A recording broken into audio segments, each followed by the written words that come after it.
Salut la famille Jidki Motivation, j'espère que vous allez bien et que vous êtes prêts à partager un moment de réflexion et de motivation avec moi aujourd'hui.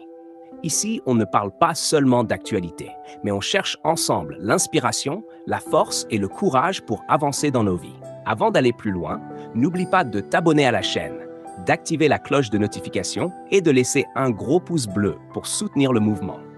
Ensemble, nous construisons une communauté forte, consciente et déterminée à changer les choses. Alors, reste bien jusqu'à la fin de cette vidéo, parce que ce que je vais partager avec toi aujourd'hui peut t'inspirer à voir le monde différemment et à croire encore plus en ton potentiel. L'histoire contemporaine du Burkina Faso est marquée par des turbulences politiques, sécuritaires et sociales qui ont profondément façonné l'identité d'un peuple en quête de dignité et de souveraineté. Depuis 2015, le pays vit sous la menace constante des attaques terroristes, orchestrées par des groupes armés liés tantôt à Al-Qaïda, tantôt à l'État islamique, qui cherchent à déstabiliser l'État, à fragmenter les communautés et à exploiter les failles institutionnelles. Dans ce contexte d'incertitude, deux piliers essentiels se sont progressivement affirmés dans la lutte. D'une part, les forces de défense et de sécurité, FDS, héritières d'une longue tradition militaire, mais profondément fragilisées par la guerre asymétrique.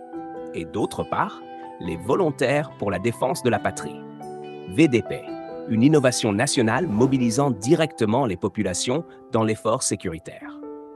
Au cœur de cette recomposition historique se dresse la figure du capitaine Ibrahim Traoré, jeune officier de l'armée burkinabé, qui, en septembre 2022, prend les rênes du pouvoir à la faveur d'un coup d'État largement accueilli par une population lassée des promesses non tenues et de l'enlisement sécuritaire. Symbole d'un renouveau générationnel et incarnation d'un patriotisme intransigeant, Traoré a rapidement associé sa gouvernance à une revalorisation des FDS et une structuration accrue des VDP. Son discours, empreint de fermeté et de conviction, insiste sur le rôle central des forces combattantes dans la préservation de la souveraineté nationale, mais aussi sur la nécessaire symbiose entre l'armée et le peuple dans la défense du territoire.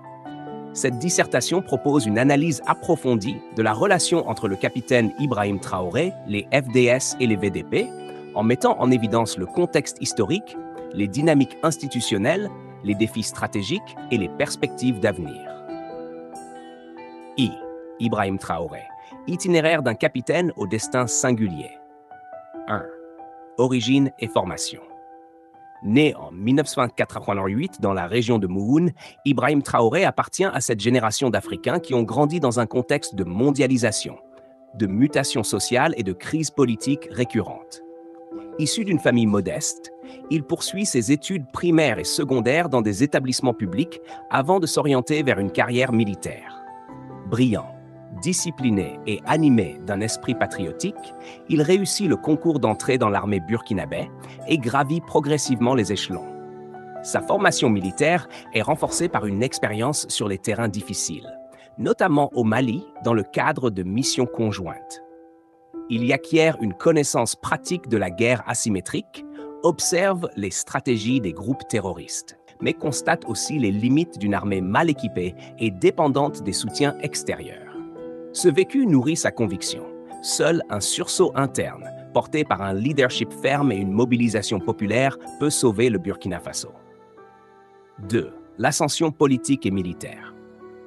En septembre 2022, dans un contexte d'instabilité sécuritaire croissante, le lieutenant-colonel Paul-Henri Sandaogo Damiba, lui-même arrivé au pouvoir en janvier 2022 après avoir renversé Roch-Marc Christian Kaboré, est renversé à son tour. Le peuple, déçu par l'absence de résultats et les concessions jugées excessives aux puissances étrangères, accueille favorablement ce nouveau changement de régime. Ibrahim Traoré, alors capitaine d'une trentaine d'années, devient le plus jeune chef d'État au monde. Son ascension rapide surprend les observateurs internationaux, mais elle s'explique par sa légitimité auprès des soldats de terrain, sa proximité avec les VDP et sa capacité à parler le langage du peuple. Dès ses premières déclarations, il place la lutte contre le terrorisme et la souveraineté nationale au cœur de son programme. 3. Une vision centrée sur l'unité armée-peuple. Contrairement à certains dirigeants qui privilégient la centralisation militaire, Traoré insiste sur l'alliance stratégique entre les FDS et les populations organisées à travers les VDP. Son leitmotiv est clair. Aucune armée ne peut vaincre sans le soutien de son peuple. Cette approche, profondément ancrée dans les traditions africaines de défense communautaire, redonne confiance à des millions de Burkinabés. 2. Les forces de défense et de sécurité, FDS, colonne vertébrale mais fragilisée. 1. Héritage et structure. Les FDS regroupent l'armée, la gendarmerie et la police nationale. Héritières d'une tradition militaire forgée dès l'indépendance en 1960, elles ont longtemps assuré la stabilité interne, mais sans jamais être confrontées à une menace aussi complexe que celle du terrorisme contemporain. Leur structure repose sur une hiérarchie classique, avec une répartition des forces entre zones stratégiques. Cependant, l'insuffisance d'équipements modernes, le manque de renseignements et la corruption ont affaibli leur efficacité face à des groupes mobiles et imprévisibles. 2. La crise sécuritaire pré-Traoré. Entre 2015 et 2022, le Burkina Faso connaît une multiplication des attaques meurtrières. Les FDS, bien que courageuses, enregistrent de lourdes pertes. Plusieurs garnisons sont attaquées, certains villages abandonnés et des milliers de civils déplacés. La confiance du peuple envers l'armée s'érode progressivement, tandis que les partenaires étrangers apparaissent incapables d'apporter une aide décisive. 3. La réorganisation impulsée par Traoré. Dès son arrivée, le capitaine Traoré prend des mesures fortes. Augmentation du budget de la défense, acquisition de nouveaux équipements militaires, drones, blindés, radars. Rotation plus dynamique des unités pour éviter les fatigues prolongées. Moralisation interne pour réduire la corruption et renforcer la discipline. Il instaure également une doctrine offensive visant à reprendre l'initiative face aux terroristes plutôt que de se contenter de positions défensives. Les volontaires pour la défense de la patrie, VDP, la force du peuple armé. 1. Origine et légitimité. Les VDP sont créés en 2019 sous le gouvernement Kaboré, dans le but de pallier l'insuffisance des FDS. Ces volontaires, souvent de simples paysans, artisans ou commerçants, reçoivent une formation militaire rapide et un armement de base pour défendre leur village. Leur légitimité découle de leur enracinement local et de leur motivation intrinsèque, défendre leur famille et leur terre. 2. Force et limites. Les VDP ont prouvé leur efficacité dans de nombreuses zones rurales, où leur connaissance du terrain et leur détermination permettent de repousser les assauts ennemis. Cependant, ils souffrent d'un manque de formation approfondie, d'une exposition à de lourdes pertes et parfois de conflits internes liés à des rivalités communautaires. 3. La valorisation par Ibrahim Traoré. Sous Traoré, les VDP prennent une place centrale dans la stratégie sécuritaire. En novembre 2022, il lance un appel national à la mobilisation de 50 000 volontaires, suscitant un engouement massif. Cette intégration de la population dans la défense transforme la lutte contre le terrorisme en une véritable guerre populaire. Yves, la symbiose FDS-VDP, un modèle burkinabé de résistance. 1. Complémentarité stratégique. Les FDS apportent la discipline, la stratégie et les équipements lourds, tandis que les VDP offrent leur connaissance fine du terrain et leur motivation communautaire. Cette complémentarité redonne un avantage au Burkina Faso. 2. Une inspiration panafricaine. Le modèle burkinabé séduit au-delà des frontières. Plusieurs pays en proie au terrorisme, comme le Mali ou le Niger, observent avec intérêt cette alliance peuple-armée. Ibrahim Traoré devient ainsi une figure panafricaine de la résistance contre l'ingérence étrangère et le terrorisme. 3. Les défis persistants. Malgré les avancées, les défis demeurent. Risque d'exaction de certains VDP, besoin d'encadrement accru et impératif d'intégrer la stratégie militaire dans une vision plus large de développement économique et social. Impact politique, social et géopolitique de la gouvernance Traoré. 1. Une gouvernance axée sur la souveraineté. Traoré affirme une indépendance vis-à-vis des anciennes puissances coloniales, en particulier la France, et renforce les partenariats avec la Russie et d'autres alliés stratégiques. Cette réorientation géopolitique s'accompagne d'un discours de dignité nationale qui séduit la jeunesse africaine. 2. La mobilisation sociale. La mise en avant des VDP crée un nouvel esprit de cohésion sociale, où chaque citoyen se sent acteur de la défense nationale. Cela ravive le patriotisme et réduit la fracture entre armée et population. 3. L'écho continental et international. L'image d'Ibrahim Traoré dépasse les frontières du Burkina. Il est perçu comme un symbole du panafricanisme moderne. L'Afrique, et particulièrement la région du Sahel, traverse une des plus graves crises sécuritaires de son histoire contemporaine. Depuis une décennie, le Burkina Faso, jadis reconnu pour la relative stabilité héritée de l'ère Sankara, est devenu l'un des foyers les plus violents du terrorisme en Afrique de l'Ouest. Les attaques meurtrières, les déplacements massifs de population et l'effondrement partiel de l'autorité de l'État ont conduit à un sentiment généralisé d'abandon. C'est dans ce contexte qu'émerge le capitaine Ibrahim Traoré, jeune officier qui, en septembre 2022, prend les rênes du pays.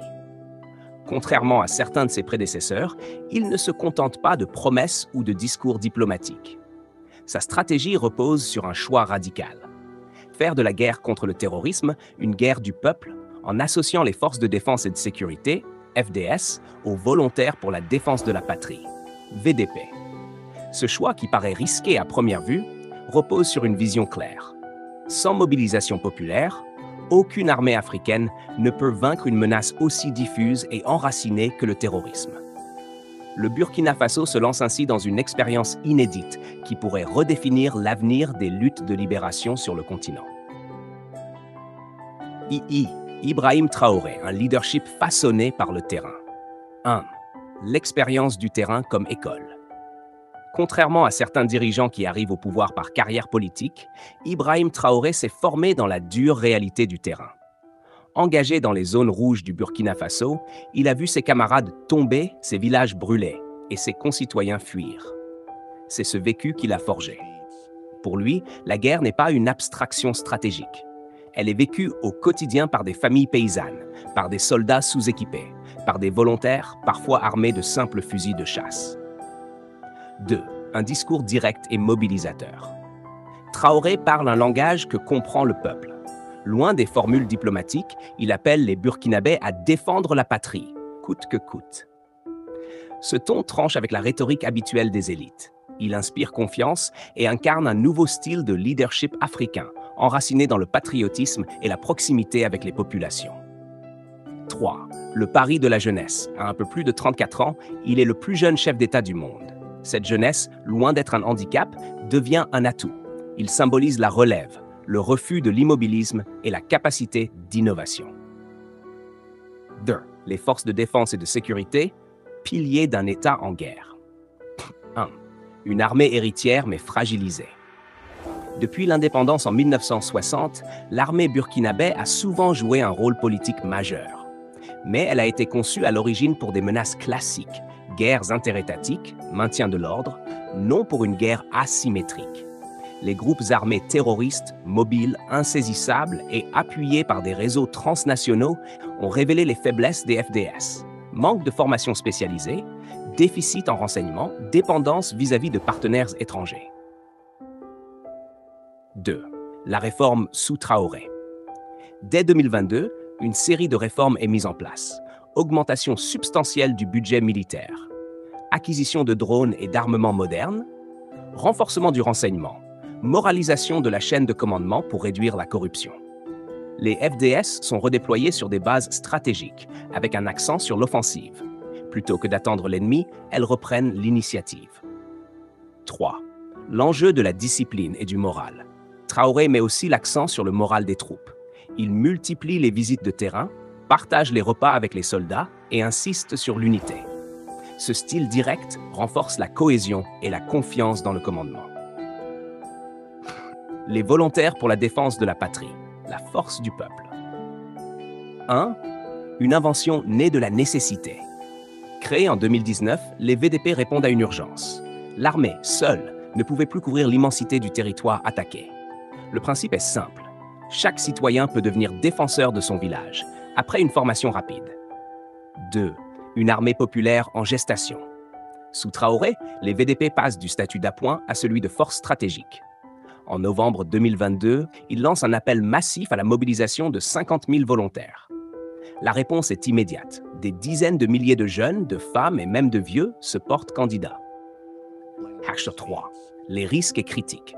Certains observateurs craignent une milicianisation ou des dérives communautaires. Mais Traoré insiste sur la discipline et sur l'encadrement des VDP par les FDS. Il veut éviter que cette mobilisation ne dégénère en conflits internes. La complémentarité FDS-VDP, un modèle burkinabé. 1. La tactique de l'hybridation. Les FDS disposent des armes lourdes, de l'artillerie, des drones et des blindés. Les VDP, eux, connaissent le terrain, les sentiers, les villages. Ensemble, ils forment une synergie puissante. 2. Une guerre populaire de libération. Ce modèle s'inspire indirectement des guerres de libération africaines et asiatiques. La victoire ne vient pas seulement des canons, mais de l'adhésion totale du peuple à la cause. 3. Un laboratoire pour le Sahel. Ce modèle intéresse déjà les pays voisins. Le Mali et le Niger, confrontés aux mêmes défis, envisagent de renforcer leurs forces populaires. L'Alliance des États du Sahel, AES, née en 2023, s'appuie sur cette logique de guerre commune, armée-peuple. Les enjeux politiques et géopolitiques. 1. Une rupture avec la tutelle occidentale. Sous Traoré, le Burkina Faso a rompu avec la France, accusé d'ingérence et d'inefficacité. Le départ des troupes françaises marque une étape symbolique forte. Le pays veut compter d'abord sur ses propres forces. 2. De nouveaux partenariats. Le Burkina se rapproche de la Russie, de la Turquie, de l'Iran et d'autres pays émergents pour diversifier ses soutiens. Cette politique extérieure nourrit l'idée d'un monde multipolaire. L'éco-panafricain Traoré n'est pas seulement un leader burkinabé. Dans toute l'Afrique francophone, il est vu comme une figure de résistance. Des jeunes du Sénégal, du Cameroun, du Tchad brandissent ses portraits. Il incarne une nouvelle génération panafricaine. Vit les défis persistants. 1. La guerre n'est pas finie. Malgré les progrès, le terrorisme continue de frapper. Le défi est immense. Sécuriser un territoire vaste, restaurer la confiance, reloger les déplacés. 2. Le développement comme condition de paix. Traoré le sait. Sans école, sans hôpitaux, sans route, la victoire militaire restera fragile. C'est pourquoi il met en avant l'agriculture, l'autosuffisance alimentaire et la réorganisation économique. 3. La pérennité du modèle. L'avenir dira si ce modèle FDS-VDP survivra aux changements politiques et aux pressions extérieures. Mais déjà, il inspire et redonne espoir. Conclure une réflexion sur le capitaine Ibrahim Traoré, les forces de défense et de sécurité, FDS, et les volontaires pour la défense de la patrie, VDP, revient à se pencher sur une expérience unique en Afrique contemporaine. Celle d'un pays plongé dans l'abîme du terrorisme et qui tente, par la volonté conjuguée de son peuple et de son armée, de se réinventer comme nation souveraine. Le Burkina Faso, longtemps considéré comme un pays pauvre mais stable, est aujourd'hui au centre de l'attention panafricaine et internationale. Son destin est intimement lié à celui de son jeune chef d'État, Ibrahim Traoré, et à sa vision d'une guerre populaire où l'unité peuple-armée devient le moteur de la survie nationale. Ibrahim Traoré, un leader au service d'une mission historique. Dans l'histoire des nations, il existe des moments où un individu incarne les espoirs et les douleurs de son peuple. Pour le Burkina Faso, ce rôle est désormais celui d'Ibrahim Traoré. Sa jeunesse, sa simplicité et sa détermination lui donnent une aura particulière. Il ne se présente pas comme un président en quête de privilèges, mais comme un capitaine en mission, un soldat dont le destin a croisé celui de son pays à un moment critique. Il n'est pas un intellectuel éloigné des réalités du terrain, mais un militaire qui a vu la souffrance des populations et le sacrifice de ses camarades. C'est cette proximité qui alimente sa légitimité. Le peuple voit en lui un fils du pays, un compagnon de route et non un dirigeant distant. Dans cette perspective, son rôle dépasse la simple gestion du pouvoir. Il incarne une mission historique, réconcilier le peuple avec son armée, redonner un sens au mot « patrie » et réhabiliter l'idée que l'Afrique peut se défendre par elle-même sans attendre la protection ou la tutelle d'autrui. Les FDS, la colonne vertébrale en reconstruction. Les forces de défense et de sécurité, longtemps critiquées pour leur incapacité à contenir le terrorisme, retrouvent aujourd'hui une nouvelle vitalité. Sous Traoré, elles ne sont plus seulement une institution bureaucratique, mais une force appelée à se transformer, à se moderniser et à devenir véritablement offensive. L'armée, la gendarmerie et la police bénéficient de nouveaux moyens. Équipements modernes, formation adaptée, redéploiement stratégique. Mais au-delà de l'armement, c'est surtout le moral qui change. Les soldats voient en Traoré un chef qui partage leurs conditions, qui parle leur langage, qui ne les abandonne pas. Cela crée une dynamique nouvelle où l'esprit de sacrifice redevient une valeur centrale. Toutefois, la transformation des FDS est loin d'être achevée. L'armée doit encore surmonter ses fragilités structurelles. Corruption, lourdeur administrative, manque de renseignement local. Le défi est immense, mais l'orientation donnée par Traoré ouvre une voie prometteuse. TRI, les VDP, l'expression d'un peuple debout.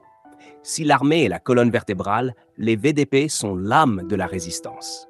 Leur existence symbolise le refus d'un peuple de céder au fatalisme.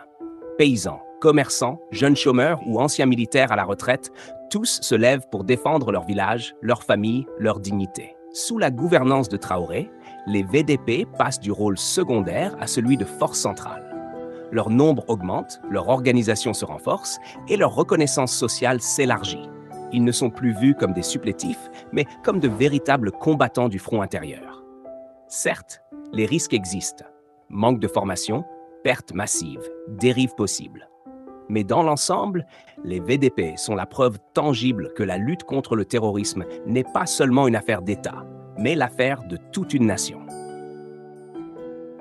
La synergie peuple-armée, une arme stratégique et symbolique. L'alliance entre FDS et VDP constitue la clé de voûte de la stratégie burkinabé. C'est cette symbiose qui fait la différence entre le Burkina Faso et d'autres pays où la guerre s'enlise. La complémentarité est évidente. Les FDS apportent leur puissance de feu, leur formation et leur discipline. Les VDP apportent leur connaissance du terrain, leur proximité avec les populations et leur détermination sans faille. Cette hybridation donne naissance à une guerre populaire de libération, où chaque citoyen est un acteur potentiel, où chaque village devient une forteresse, où chaque attaque est affrontée par une riposte collective. Mais cette union est aussi symbolique. Elle renverse la logique traditionnelle où le peuple attend passivement que l'armée le protège. Ici, c'est le peuple qui devient soldat et l'armée qui devient peuple. Cette fusion redonne un sens profond au mot « nation ». Les dimensions politiques et géopolitiques. La gouvernance de Traoré ne se limite pas au champ militaire. Elle s'inscrit dans une vision plus large, celle de la souveraineté africaine. En rompant avec la tutelle française et en diversifiant ses partenariats, Russie, Turquie, Iran, etc., il envoie un message clair. Le Burkina Faso veut décider seul de son destin. Ce choix est risqué, car il expose le pays à des pressions internationales. Mais il est aussi porteur d'espoir. Pour la première fois depuis des décennies, un État sahélien affirme haut et fort qu'il ne veut pas être un pion dans les jeux géopolitiques mondiaux. Cette posture séduit la jeunesse africaine. Dans tout le continent, Ibrahim Traoré est perçu comme un symbole de dignité. Il n'est pas simplement le président du Burkina Faso, il est devenu une icône panafricaine. Vice, les défis de demain. Toutefois, la conclusion ne doit pas être un éloge aveugle. Les défis sont nombreux et déterminants. 1. Militaire. Malgré les progrès, la menace terroriste reste réelle. Les groupes armés s'adaptent, recrutent et exploitent les faiblesses. La guerre sera longue et exigeante. 2. Social. Il faut éviter que les VDP deviennent un facteur de division communautaire. Le patriotisme doit primer sur les clivages ethniques ou religieux. 3. Économique. La victoire militaire ne sera durable que si elle s'accompagne d'un développement. Routes, écoles, emplois. Autant de batailles à mener parallèlement. 4. Politique. Traoré doit réussir à transformer son aura personnelle en institution solide. Sans cela, les acquis pourraient disparaître avec son départ. Le Burkina Faso comme laboratoire panafricain. Au-delà de ses frontières, le Burkina Faso est en train de devenir un laboratoire pour l'Afrique. Sa stratégie peuple armé inspire déjà ses voisins du Sahel, notamment le Mali et le Niger. L'Alliance des États du Sahel, AES, née de cette convergence, porte l'ambition d'unir les peuples face aux menaces communes. Cette expérience pourrait bien redéfinir l'avenir des luttes africaines. montrer qu'il est possible de résister sans dépendre entièrement de l'Occident, montrer qu'une armée africaine peut être populaire et qu'un peuple peut redevenir maître de son destin.